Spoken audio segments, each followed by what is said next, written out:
गुरुर्ब्रह्मा गुरुर्विष्णुर् गुरुर्ब्रह्मा गुरुर्विष्णुर् गुरुर्देवो महेश्वरः गुरुर्देवो महेश्वरः गुरुसाक्षात् परब्रह्म गुरुर्साक्षात् परब्रह्म तस्मै श्री गुरवे नमः तस्मै श्री गुरवे नमः।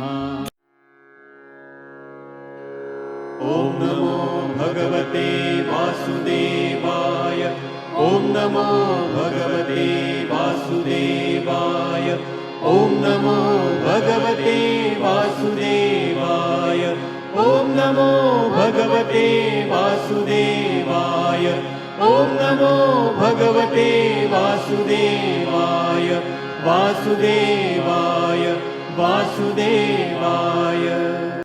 प्रेम से बोलो श्री कृष्ण भगवान की जय, भोलेनाथ भंडारी की जय। एक बार बोल दो ना राधे राधे। प्यारे भक्तों मित्रों, श्री हरि सचित्र श्री भागवत सुधा सागर सुख सागर भगवान वेद व्यास द्वारा कृत 12 सखंदों की सरल हिंदी व्याख्या श्लोक सहित प्रस्तुति की जा रही है।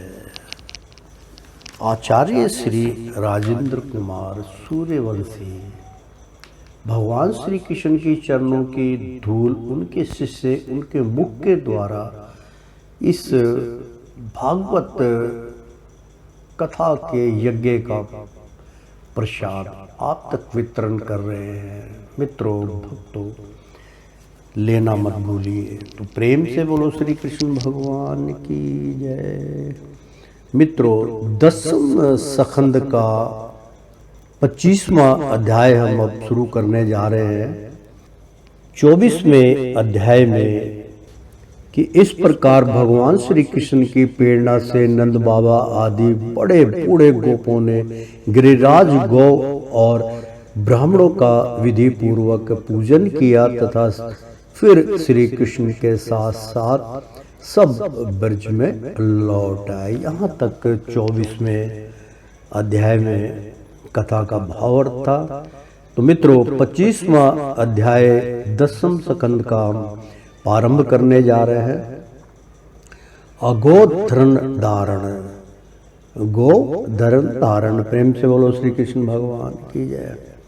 श्री सुखदेव जी कहते हैं, परीक्षित, जब इंद्र को पता लगा कि मेरी पूजा बंद कर दी गई है, तब वे नंद बाबा आदि गोपों पर बहुत ही क्रोधित हुए।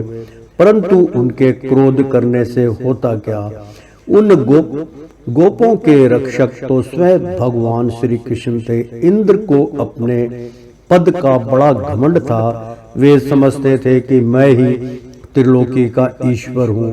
उन्होंने क्रोध से तिल मिलाकर प्रलय करने वाले मेघों के सांवत्रक नामक गण को वर्ज पर चढ़ाई करने की आज्ञा दी और कहा, ओह, इन जंगली ग्वालों को इतना घमंड, सचमुच यह धन का ही नशा है। भला देखो तो सही, एक साधारण मनुष्य कृष्ण के बल पर उन्होंने मुझे देवराज का अपमान कर डाला। जैसे पृथ्वी पर बहुत से मंद बुद्धि पुरुष भवसागर से पार जाने के सच्चे साधन ब्रह्म विद्या को तो छोड़ देते हैं और नाम मात्र की टूटी हुई नाव से क्रम में यज्ञों से एक घोर संसार सागर को पार करना चाहते हैं। कृष्ण बकवादी, नादान, अभिमानी और मूर्ख होने पर भी अपने को बहुत बड़ा ज्ञानी समझता है। वह स्वयं मृत्यु का ग्रास है, फिर भी उसी का सहारा लेकर इन अहीरों ने मेरी अवहेलना की है। एक तो ये यूं ही धन के नशे में चूर हो रहे थे, दूसरे कृष्ण ने इनको और बढ़ावा दे दिया है। अब तुम लोग जाकर इनके इस धन के घमंड और हेकड़ी को धूल में मिला दो तथा उनके पशुओं का संहार कर डालो। मैं भी तुम्हारे पीछे पीछे ऐरावत हाथी पर चढ़कर नंद के वर्ज का नाश करने के लिए महापराक्रमी मरुद्र गणों के साथ आता हूँ। प्रेम से बोलो श्री कृष्ण भगवान की जय। श्री सुखदेव जी कहते हैं, परीक्षित, इंद्र ने इस प्रकार प्रलय के मेघों को आज्ञा दी और उनके बंधन खोल दिए। अब वे बड़े वेग से नंद बाबा के वज्र पर चढ़ आए और मूसलाधार पानी बरसाकर सारे वृक्ष को पीड़ित करने लगे। चारों ओर बिजलियां चमकने लगी, बादल आपस में टकराकर कड़कने लगे और प्रचंड आंधी की प्रेरणा से वे बड़े बड़े ओले बरसाने लगे। इस प्रकार जब दल के दल बादल बार बार आकर खंबे के समान मोटी मोटी धाराएं गिराने लगे, तब ब्रज भूमि का कोना कोना पानी से भर गया और कहाँ नीचा है कहाँ ऊंचा है उसका पता चलना कठिन हो गया। इस प्रकार मूसलाधार वर्षा तथा झंझवात के झपाटे से जब एक एक पशु ठिठुरने और कांपने लगा, ग्वाल और ग्वालिने भी ठंड के मारे अत्यंत व्याकुल हो गई। तब वे सब के सब भगवान श्री कृष्ण की शरण में आए। मूसलाधार वर्षा से सताए जाने के कारण सबने अपने अपने सिर और बच्चों को अनिहोकर अपने शरीर के नीचे छुपा लिया था और वे कांपते कांपते भगवान की चरण शरण में पहुंचे और बोले, प्यारे श्री कृष्ण, तुम बड़े भाग्यवान हो। अब तो कृष्ण केवल तुम्हारा ही भाग्य से हमारी रक्षा होगी। प्रभु, इस सारे गोकुल के एकमात्र स्वामी, एकमात्र रक्षक तुम ही हो। भक्त वत्सल इंद्र के क्रोध से अब तुम ही हमारी रक्षा कर सकते हो। भगवान ने देखा कि वर्षा और ओलों की मार से पीड़ित होकर सब बेहोश हो रहे हैं। वे समझ गए कि यह सारी करतूत इंद्र की है। उन्होंने ही क्रोधवश ऐसा किया है। वे मन ही मन कहने लगे, हमने इंद्र का यज्ञ भंग कर दिया है। इसी से वे वर्ज का नाश करने के लिए बिना ऋतु के ही यह प्रचंड वायु और ओलों के साथ घनघोर वर्षा कर रहे हैं। अच्छा, मैं अपनी योग माया से इसका भली भांति जवाब दूंगा। ये मूर्खता वश अपने को लोकपाल मानते हैं। इनके ऐश्वर्य और धन का घमंड तथा अज्ञान मैं चूर चूर कर दूंगा। देवता लोग तो सत्व प्रधान होते हैं। इनमें अपने ऐश्वर्य और पद का अभिमान न होना चाहिए। अतः यह उचित ही है कि इन सत्व गुणों से चयुक्त दुष्ट देवताओं का मैं मान भंग कर दूं। इससे अंत में उन्हें शांति ही मिलेगी। यह सारा वर्ज मेरे आश्रित है, मेरे द्वारा स्वीकृत है और एकमात्र मैं ही इनका रक्षक हूँ। अंत में अपनी योग माया से इसकी रक्षा करूंगा। संतों की रक्षा करना तो मेरा व्रत ही है। अब उसके पालन का अवसर आ पहुंचा है। इस प्रकार कहकर भगवान श्री कृष्ण ने खेल खेल में एक ही हाथ से गिरिराज गोवर्धन को उखाड़ लिया और जैसे छोटे छोटे बालक बरसाती छत्ते के पुष्प को उखाड़कर हाथ में रख लेते हैं, वैसे ही उन्होंने उस पर्वत को धारण कर लिया। इसके बाद भगवान ने गोपों से कहा, माताजी, पिताजी और ब्रजवासियों, तुम लोग अपनी गवों और सब सामग्रियों के साथ इस पर्वत के खड्डे में आकर आराम से बैठ जाओ। देखो, तुम लोग ऐसी शंका ना करना कि मेरे हाथ से यह पर्वत गिर पड़ेगा। तुम लोग तनिक भी मत डरो। इस आंधी पानी के डर से तुम्हारे बचाने के लिए ही मैंने यह युक्ति रची है। जब भगवान श्री कृष्ण ने इस प्रकार सबको आश्वासन दिया और ढंडा से बंधाया, तब सब के सब ग्वाल अपने अपने गोधन छकड़ों, आश्रितों, पुरोहितों और भृत्यों को अपने अपने साथ लेकर सुविधि के अनुसार गोवर्धन के खड्डे में आग घुसे।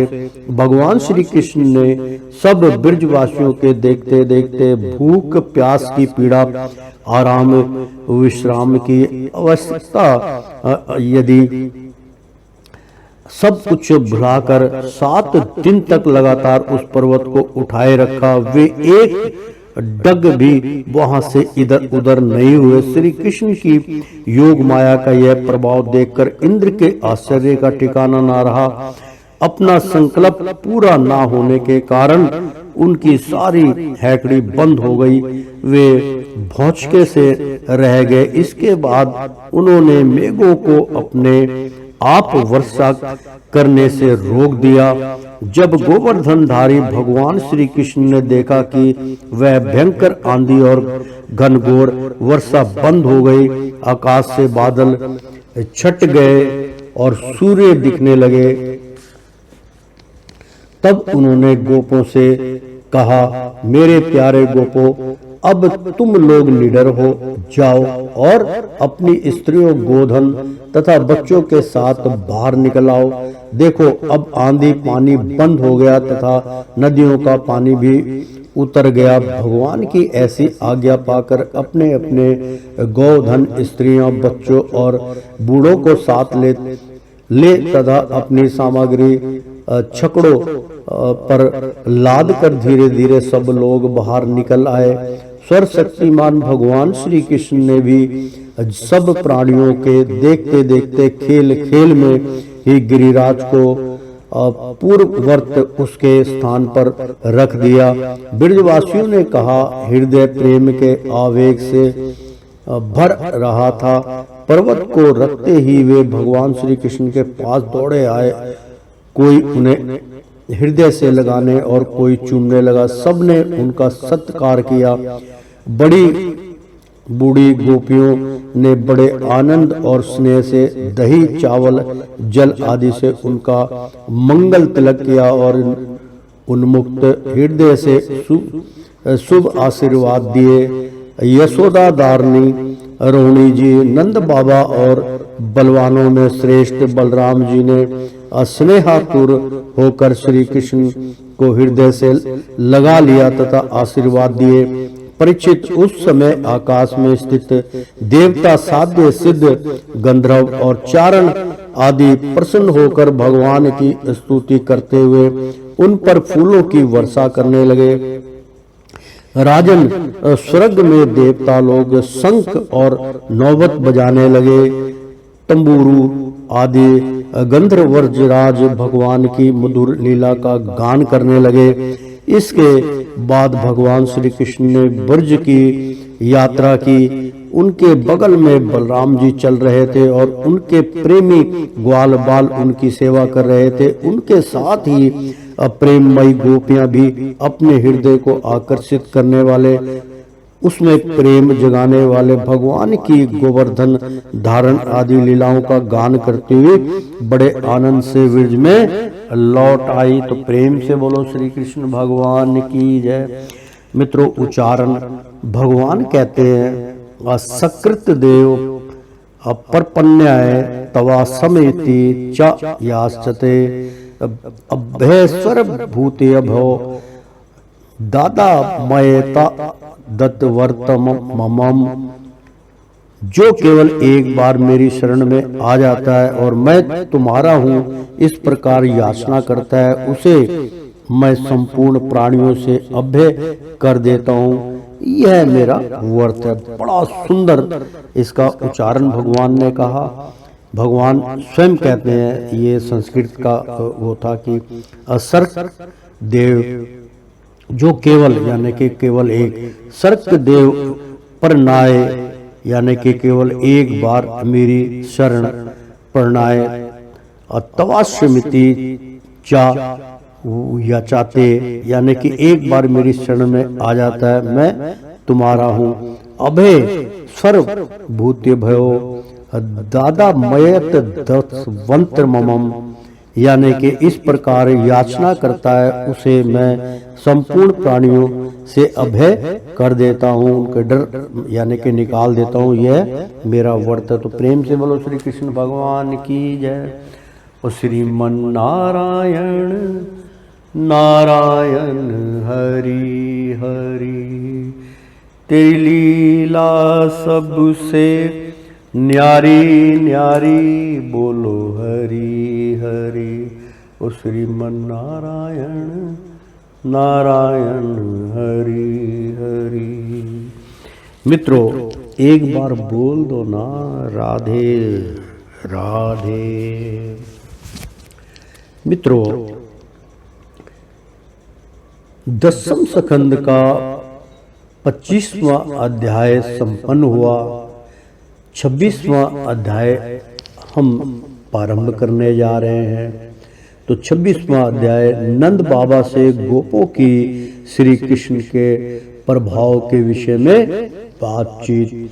श्री सुखदेव जी कहते हैं, परीक्षित विरज के गोप यानी कि गोपियां जो गोप थे, गोप भगवान श्री कृष्ण के ऐसे अलौकिक कर्म देखकर बड़े आश्चर्य में पड़ गए। उन्हें भगवान की अनंत शक्ति का तो पता था नहीं। वे इकट्ठे होकर आपस में इस प्रकार कहने लगे, इस बालक के ये कर्म बड़े अलौकिक हैं, इसका हमारे जैसा गंवार ग्रामीणों में जन्म लेना तो इसके लिए बड़ी निंदा की बात है। यह भला कैसे उचित हो सकता है, जैसे गजराज कोई कमल उखाड़कर उसे ऊपर उठा ले और धारण करे, वैसे ही इस नन्हे से 7 वर्ष के बालक ने एक ही हाथ से गिरिराज गोवर्धन को उखाड़ लिया और खेल खेल में 7 दिनों तक उठाए रखा। यह साधारण मनुष्य के लिए भला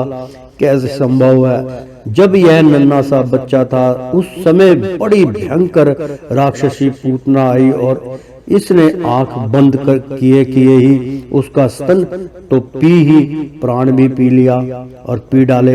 ठीक वैसे ही जैसे काल शरीर की आयु को निगल जाता है। जिस समय यह केवल 3 महीने का था और छकड़े के नीचे सोकर रो रहा था, उस समय रोते रोते इसने ऐसा पांव उछाला कि उसकी ठोकर से वह बड़ा भारी छकड़ा उलटकर गिर ही पड़ा। उस समय तो यह 1 ही वर्ष का था। तब दैत्य बवंडर के रूप में इसे बैठे बैठे आकाश में उड़ा ले गया था। तुम सब जानते ही हो कि इसने उस तृणावर्त दैत्य को गला घोंटकर मार डाला। उस दिन की बात तो सभी जानते हैं कि माखन चोरी करने पर यशोदा रानी ने इसे उखल से बांध दिया था। यह घुटनों के बल बकैया खींचते खींचते उन दोनों विशाल अर्जुन वृक्षों के बीच में से निकल आया और उन्हें उखाड़ ही डाला। जब यह ग्वाल बाल और बलराम जी के साथ बछड़ों को चराने के लिए वन में गया हुआ था, उस समय इसको मार डालने के लिए एक दैत्य बगले के रूप में आया और इसने दोनों हाथों से उसके दोनों होठ दोनों ठोर पकड़कर उसे तिनके की तरह चीर डाला। जिस समय इसको मार डालने की इच्छा से एक दैत्य बछड़े के रूप में बछड़ों के झुंड में घुस गया था, उस समय इसने उस दैत्य को खेल ही खेल में मार डाला और उसे कैथ के पेड़ों पर पटक कर उन पेड़ों को भी गिरा दिया। इसने बलराम जी के साथ मिलकर गधे के रूप में रहने वाले धेनु का सुर तथा उसके भाई बंधुओं को मार डाला और पक्के हुए फलों से पूर्ण तालवन को सबके लिए उपयोगी और मंगलमय बना दिया। इसी ने बलशाली बलराम जी के द्वारा क्रूर पलम्बरबासुर को मरवा डाला था। दावानल से गौओं और ग्वाल वालों को उबार लिया। यमुना जल में रहने वाला कालिया नाग कितना विषैला था, परंतु उसने उसका भी मान गर्दन मर्दन कर उसे बलपूर्वक देह से निकाल लिया और यमुना जी का जल सदा के लिए विष रहित अमृत में बना दिया। नंद जी, हम यह भी देखते हैं कि तुम्हारे इस सांवले बाल कपर हम सभी व्रजवासियों का अनंत प्रेम है और इसका भी हम पर स्वाभाविक ही स्नेह है। क्या आप बतला सकते हैं कि इसका क्या कारण है?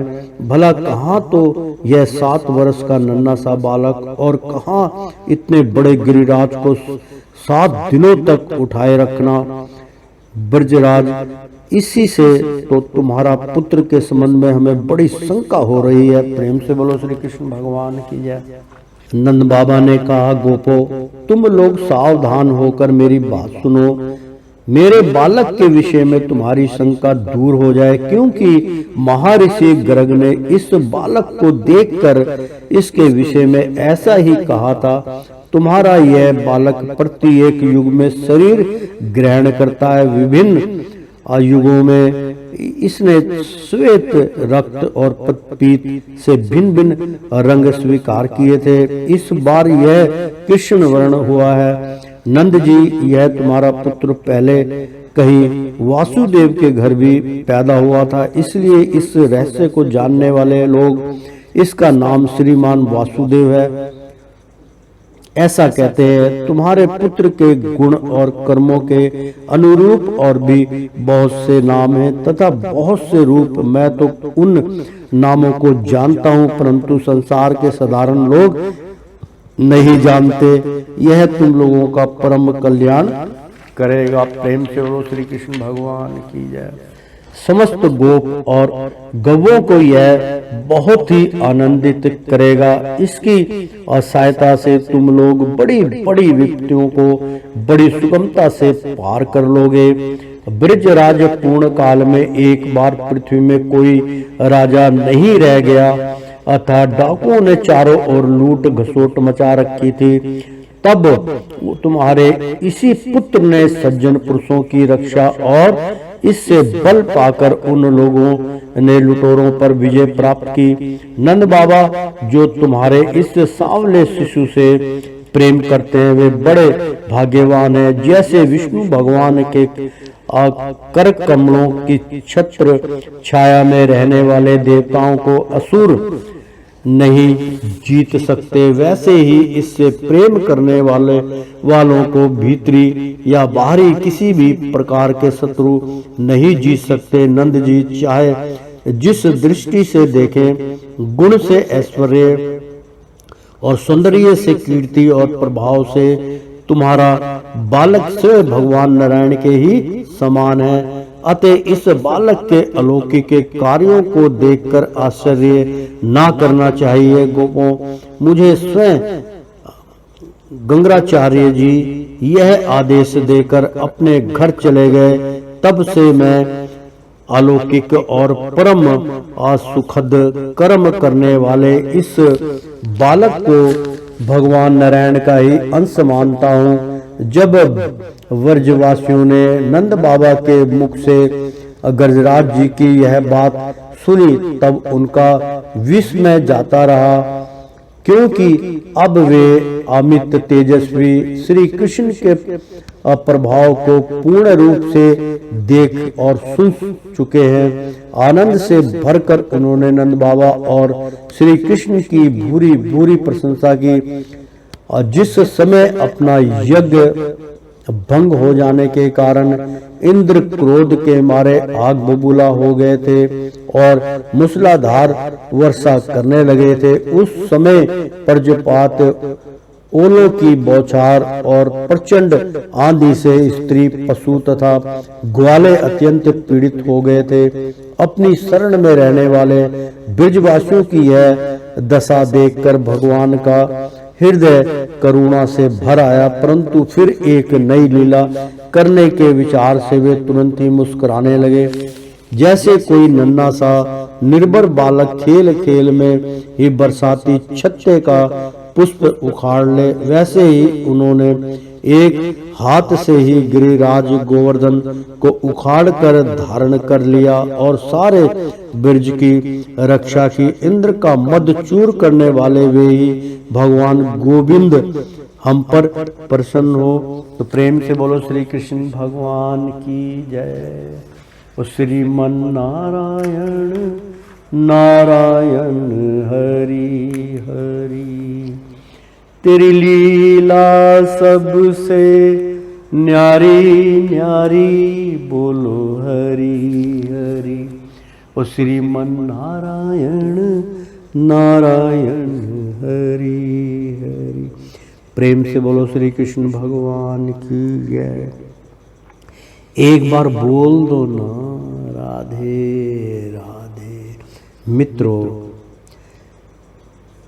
10वें सखंड का 26वां अध्याय संपन्न हुआ। 27वां अध्याय अब प्रारंभ करने जा रहे हैं। 27वां अध्याय श्री कृष्ण का अभिषेक। श्री सुखदेव जी कहते हैं, परीक्षित, जब भगवान श्री कृष्ण ने गिरिराज गोवर्धन को धारण करके मूसलाधार वर्षा से वर्ज को बचा लिया, तब उनके पास गोलक से कामधेनु बधाई देने के लिए और स्वर्ग से देवराज इंद्र अपने अपराध को क्षमा कराने के लिए आए। भगवान का तिरस्कार करने के कारण इंद्र बहुत ही लज्जित थे, इसलिए उन्होंने एकांत स्थान में भगवान के पास जाकर अपने सूर्य के समान तेजस्वी मुकुट से उनके चरणों का स्पर्श किया। परम तेजस्वी भगवान श्री कृष्ण का प्रभाव देखकर सुनकर इंद्र का यह घमंड जाता रहा कि मैं ही तीनों लोकों का स्वामी हूँ। अब उन्होंने हाथ जोड़कर उनकी स्तुति की। इंद्र ने कहा, भगवान, आपका असवरूप परम शांत ज्ञान में रजोगुण तथा तमोगुण से रहित एवं विशुद्ध अपकृत सत्य में है। यह गुणों के प्रभाव रूप से प्रतीत होने वाला प्रपंच केवल माया में है, क्योंकि आपका स्वरूप ना जानने के कारण ही आप में इसकी प्रतीति होती है। जब आपका संबंध अज्ञान और उसके कारण प्रतीत होने वाले देह आदि से है ही नहीं, फिर उन देह आदि की प्राप्ति के कारण तथा उन्हीं से होने वाले लोभ, क्रोध आदि दोष तो आप में हो ही कैसे सकते हैं प्रभु। इन दोषों का होना तो अज्ञान का लक्षण है। इस प्रकार यद्यपि अज्ञान और उससे होने वाले जगत से आपका कोई संबंध नहीं है, फिर भी धर्म की रक्षा और दुष्टों का दमन करने के लिए आप अवतार ग्रहण करते हैं और निग्रह अनुग्रह भी करते हैं। आप जगत के पिता, गुरु और स्वामी हैं। आप जगत का नियंत्रण करने के लिए दंड धारण किए हुए दुस्तर काल है। आप अपने भक्तों की लालसा पूर्ण करने के लिए स्वच्छ नंदता से लीला शरीर प्रकट करते हैं, और जो लोग हमारी तरह आपको ईश्वर मान बैठते हैं उनका मान मर्दन करते हुए अनेकों प्रकार की लीलाएं करते हैं। प्रभु, जो मेरे जैसे अज्ञानी और अपने को जगत का ईश्वर मानने वाले हैं, वे जब देखते हैं कि बड़े बड़े भय के अवसरों पर भी आप निर्भय रहते हैं, तब वे अपना घमंड छोड़ देते हैं और गर्भ रहित होकर संत पुरुषों के द्वारा शोभित भक्ति मार्ग का आश्रय लेकर आपका भजन करते हैं। प्रभु, आपकी एक एक चेष्टा दुष्टों के लिए दंड विधान है। प्रभु, मैंने ऐश्वर्य के मद से चूर होकर आपका अपराध किया है, क्योंकि मैं आपकी शक्ति और प्रभाव के संबंध में बिल्कुल अनजान था। परमेश्वर, आप कृपा करके मुझ मूर्ख अपराधी का यह अपराध क्षमा करें और ऐसी कृपा करें कि मुझे फिर कभी ऐसे दुष्ट अज्ञान का शिकार ना होना पड़े। स्वयं प्रकाश इंद्र यातित परमात्मन, आपका यह अवतार इसलिए हुआ है कि जो असुर सेनापति केवल अपना पेट पालने में ही लगे रहे और पृथ्वी के लिए बड़े भारी भार के कारण बन रहे हैं, उनका वध करके उन्हें मोक्ष दिया जाए। और जो आपके चरणों के सेवक हैं, आज्ञाकारी भक्त जन हैं, उनका अभ्युदय हो, उनकी रक्षा हो। भगवान, मैं आपको नमस्कार करता हूँ। आप स्वर अंतर्यामी पुरुषोत्तम तथा अस्वर आत्मा वासुदेव हैं। आप यदुवंशियों के एकमात्र स्वामी, भक्त वत्सल एवं सबके चित्त को आकर्षित करने वाले हैं। मैं आपको बार बार नमस्कार करता हूँ। आपने जीवों के समान कर्मवश होकर नहीं, स्वतंत्रता से अपने भक्तों की तथा अपनी इच्छा के अनुसार शरीर स्वीकार किया है। आपका यह शरीर भी विशुद्ध ज्ञान स्वरूप है। आप सब कुछ हैं, सबके कारण हैं और सबके आत्मा है। मैं आपको बार बार नमस्कार करता हूँ। भगवान, मेरे अभिमान का अंत नहीं है और मेरा क्रोध भी बहुत तीव्र मेरे वश के बाहर है। जब मैंने देखा कि मेरा यज्ञ तो नष्ट कर दिया गया, तब मैंने मूसलाधार वर्षा और आंधी के द्वारा सारे व्रज मंडल को नष्ट कर देना चाहा, परंतु प्रभु, आपने मुझ पर बहुत ही अनुग्रह किया। मेरी चेष्टा व्यर्थ होने से मेरे घमंड की जड़ उखड़ गई। आप मेरे स्वामी हैं, गुरु हैं और मेरे आत्मा है। मैं आपकी शरण में हूँ। श्री सुखदेव जी कहते हैं, परीक्षित, जब देवराज इंद्र ने भगवान श्री कृष्ण की इस प्रकार स्तुति की, तब उन्होंने हंसते हुए मेघ के समान गंभीर वाणी से इंद्र को संबोधन करके कहा। श्री भगवान ने कहा, इंद्र, तुम ऐश्वर्य और धन संपत्ति के मद से पूरे मतवाले हो रहे थे, इसलिए तुम पर अनुग्रह करके ही मैंने तुम्हारा यज्ञ भंग किया है। यह इसलिए कि अब तुम मुझे नित्य नियंत्रण स्मरण रख सको। जो ऐश्वर्य और धन संपत्ति के मद से अंधा हो जाता है, वह यह नहीं देखता कि मैं काल रूप परमेश्वर हाथ में दंड लेकर उसके सिर पर सवार हूँ। मैं जिस पर अनुग्रह करना चाहता हूँ उसे ऐश्वर्य भ्रष्ट कर देता हूँ। इंद्र, तुम्हारा मंगल हो। अब तुम अपनी राजधानी अमरावती में जाओ और मेरी आज्ञा का पालन करो। अब कभी घमंड ना करना, नित्य नियंत्रण मेरी असन्निधि का, मेरे संयोग का अनुभव करते रहना और अपने अधिकार के अनुसार उचित रीति से मर्यादा का पालन करना। प्रेम से बोलो श्री कृष्ण भगवान की जय। मित्रों, बहुत सुंदर प्रसंग चल रहा है। परीक्षित, भगवान इस प्रकार आज्ञा दे ही रहे थे कि मन शिवामणि कामधेनु ने अपने संतानों के साथ गोप वेशधारी परमेश्वर श्री कृष्ण की वंदना की और उनको संबोधित करके कहा। कामधेनु ने कहा, सच्चिदानंद स्वरूप श्री कृष्ण आप महायोगी योगेश्वर हैं, आप स्वयं विश्व हैं, विश्व के परम कारण है, अच्युत है, संपूर्ण विश्व के स्वामी आपको अपने रक्षक के रूप में प्राप्त कर हम सनात हो गई। आज जगत के स्वामी हैं, परंतु हमारे तो परम पूजनीय आराध्य देव ही हैं। प्रभु इंद्र त्रिलोक की इंद्र हुआ करे, परंतु हमारे इंद्र तो आप ही हैं। अतः आप ही गौ ब्राह्मण देवता और साधु जनों की रक्षा के लिए हमारे इंद्र बने जाइए।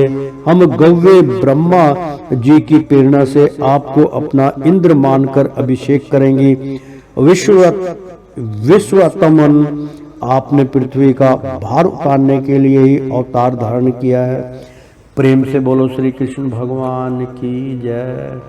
सुखदेव जी कहते हैं, परीक्षित, भगवान श्री कृष्ण से ऐसा कहकर कामधेनु ने अपने दूध से देव माताओं को प्रेरणा से देवराज इंद्र से ऐरावत की सूंड के द्वारा लाए हुए आकाश संग गंगा के जल से देव ऋषि के साथ यदुनाथ श्री कृष्ण का अभिषेक किया और उन्हें गोविंद नाम से संबोधित किया। बहुत सुंदर प्रसंग है मित्रों। यहाँ पर गोविंद की वो बात कही गई, गो का यानी कि गोविंद के रक्षक गोविंद नाम से संबोधित किया। उस समय वहाँ नारद, तंबुरु आदि गंधर्व, विद्याधर, सिद्धि और चारण पहले से ही आ गए थे। वे समस्त संसार के पाप ताप को मिटा देने वाले भगवान के लोक कमल पर यश का गान करने लगे और अप्सराएं आनंद से भरकर नृत्य करने लगी। मुख्य मुख्य देवता भगवान की स्तुति करके उन पर नंदन वन के दिव्य पुष्पों की वर्षा करने लगे। तीनों लोकों में परमानंद की बाढ़ आ गई और गौओं के सतनों से आप ही आप इतना दूध गिरा कि पृथ्वी गीली हो गई। नदियों में विविध रसों की बाढ़ आ गई, वृक्षों में मधुधारा बहने लगी। बिना जोते बोए पृथ्वी में अनेकों प्रकार की औषधियां अन्न पैदा हो गए। पर्वतों में छिपे हुए मणिमण के समय ही बाहर निकल आए। परीक्षित, भगवान श्री कृष्ण का अभिषेक होने पर जो जीव स्वभाव से ही क्रूर है वे भी वैरहीन हो गए, उनमें भी परस्पर मित्रता हो गई। इंद्र ने इस प्रकार गौ और गोकुल के स्वामी श्री गोविंद का अभिषेक किया और उनसे अनुमति प्राप्त होने पर देवता, गंधर्व आदि के साथ स्वर्ग की यात्रा की। प्रेम से बोलो श्री कृष्ण भगवान की जय। श्रीमन नारायण नारायण हरि हरि। तो प्रेम से बोलो श्री कृष्ण भगवान की जय। मित्रों, भक्तों, 10वें सखंड का 27वां अध्याय संपन्न हुआ। 28वां अध्याय हम प्रारंभ कर रहे हैं। वरुण लोक से नंद जी को छुड़वा कर लाना। श्री सुखदेव जी कहते हैं, परीक्षित, नंद बाबा ने कार्तिक शुक्ल एकादशी का उपवास किया और भगवान की पूजा की तथा उसी दिन रात में द्वादशी लगने पर स्नान करने के लिए यमुना जल में प्रवेश किया। नंद बाबा को यह मालूम नहीं था कि यह असुरों की वेला है, इसलिए वे रात के समय ही यमुना जल में घुस गए। उस समय वरुण के सेवक एक असुर ने उन्हें पकड़ लिया और वह अपने स्वामी के पास ले गया। नंद बाबा के खो जाने से व्रज के सारे गोप, श्री कृष्ण, अब तुम ही अपने पिता को ला सकते हो। बलराम, अब तुम्हारा ही भरोसा है। इस प्रकार कहते हुए रोने पीटने लगे। भगवान श्री कृष्ण सर्वशक्तिमान है, सदा से ही अपने भक्तों का भय भगाते आए हैं। जब उन्होंने ब्रजवासियों का रोना पीटना सुना और यह जाना कि पिताजी को वरुण का कोई सेवक ले गया, तब वे वरुण जी के पास गए। जब लोकपाल वरुण ने देखा कि समस्त जगत के अंतर इंद्रियां और बाहरी इंद्रियों के प्रवर्तक भगवान श्री कृष्ण समय ही उनके यहाँ पधारे हैं, तब उन्होंने उनकी बहुत बड़ी पूजा की। भगवान के दर्शन से उनका रोम रोम आनंद से खिल उठा। इसके बाद उन्होंने भगवान से निवेदन किया। प्रेम से बोलो श्री कृष्ण भगवान की जय। वरुण जी ने कहा, प्रभु आज मेरा शरीर धारण करना सफल हुआ। आज मुझे संपूर्ण पुरुषार्थ प्राप्त हो गया, क्योंकि आज मुझे आपके चरणों की सेवा का शुभ अवसर प्राप्त हुआ है। भगवान, जिन्हें भी आपके चरण कमलों की सेवा का अशुभ अवसर मिला, वे भव सागर से पार हो गए। आप भक्तों के भगवान, वेदांतियों के ब्रह्मा और योगियों के परमात्मा हैं। आपके स्वरूप में विभिन्न लोक सृष्टियों की कल्पना करने वाले माया नहीं है, ऐसा स्तुति कहती है। मैं आपको नमस्कार करती हूँ, मैं आपको नमस्कार करता हूँ। प्रभु, मेरे यह सेवक बड़ा मूढ़ और अनजान है, वह अपने कर्तव्य को भी नहीं जानते। वही आपके पिताजी को ले आए हैं, आप कृपा करके उसका अपराध क्षमा कीजिए। गोविंद, मैं जानता हूँ कि आप अपने पिता के प्रति बड़ा प्रेम भाव रखते हैं। ये आपके पिता हैं, इन्हें आप ले जाइए। परंतु भगवान, आप सबके अंतर्यामी, सबके साक्षी हैं, इसलिए विश्ववी मोहन श्री कृष्ण, आप मुझ दास पर भी कृपा कीजिए। श्री सुखदेव जी कहते हैं, परीक्षित, भगवान श्री कृष्ण ब्रह्मा आदि ईश्वरों के भी ईश्वर हैं। लोकपाल वरुण ने इस प्रकार उनकी स्तुति करके उन्हें प्रसन्न किया। इसके बाद भगवान अपने पिता नंद जी को लेकर ब्रज में चले आए और ब्रजवासी भाई बंधुओं को आनंदित किया। नंद बाबा ने वरुण लोक में लोकपाल के इंद्रियातीत ऐश्वर्य और सुख संपत्ति को देखा तथा यह भी देखा कि वहां के निवासी उनके पुत्र श्री कृष्ण के चरणों में झुक झुक कर प्रणाम कर रहे हैं। उन्हें बड़ा विस्मय हुआ। उन्होंने ब्रज में आकर अपने जाति भाइयों को सब बातें कह सुनाई। परीक्षित, भगवान के प्रेमी गोप यह सुनकर ऐसा समझने लगे कि अरे ये तो स्वयं भगवान है। तब उन्होंने मन ही मन बड़ी उत्कृष्टता से विचार किया कि क्या कभी जगदीश्वर भगवान श्री कृष्ण हम लोगों को भी अपना वह मायातीत स्वधाम यहाँ केवल इनके प्रेमी भक्त ही जा सकते हैं दिखलाएंगे। परीक्षित, भगवान श्री कृष्ण स्वयं स्वरदर्शी हैं, भला उनसे यह बात कैसे छिपी रहती। वे अपने अतन्मेय गोपों की यह अभिलाषा जान गए और उनका संकल्प सिद्ध करने के लिए कृपा से भरकर इस प्रकार सोचने लगे। इस संसार में जीव अज्ञान व शरीर में आत्म बुद्धि करके भांति भांति की कामना और उनकी पूर्ति के लिए नाना प्रकार के कर्म करता है। फिर उनके फल स्वरूप देवता, मनुष्य, पशु, पक्षी आदि ऊंची नीची योनियों में भटकता फिरता है। अपनी असली गति को, आत्म स्वरूप को नहीं पहचान पाता। परम दयालु भगवान श्री कृष्ण ने, क्योंकि भगवान जो है परम दयालु हैं और वही सब पे दया करते, परम दयालु भगवान श्री कृष्ण ने इस प्रकार सोचकर उन गोपों को माया अंधकार से अतीत अपना परम धाम दिखलाया।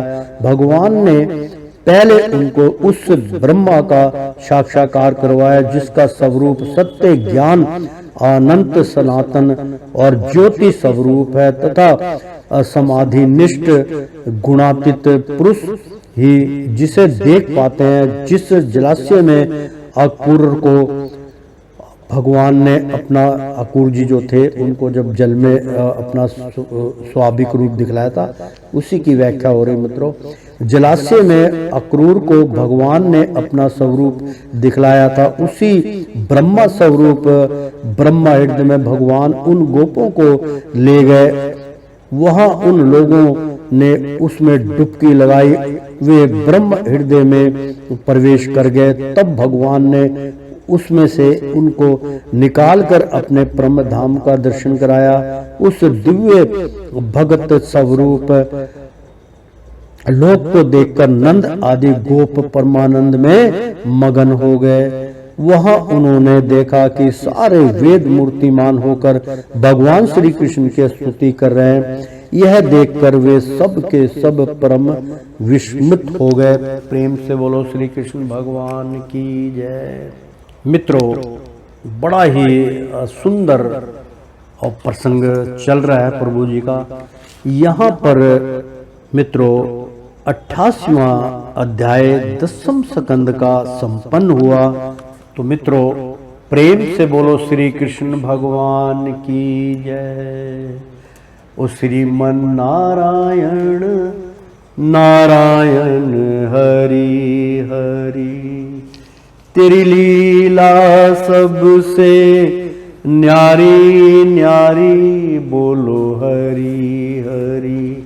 ओ श्रीमन नारायण नारायण हरि हरि।